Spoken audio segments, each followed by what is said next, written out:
У жителей Черноземельского района конфисковали в доход государства мотоцикл за повторное управление в нетрезвом виде. Суд также назначил ему обязательные работы и лишил водительских прав на 3 года.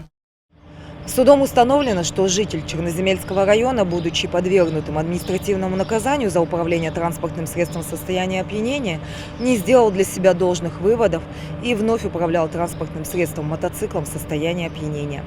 Судом мужчине назначено наказание в виде обязательных работ сроком 400 часов с лишением права управления транспортными средствами на срок 3 года. Кроме того, с учетом позиции государственного обвинителя, мотоцикл, которым управлял подсудимый в состоянии опьянения, конфискован в доход государства.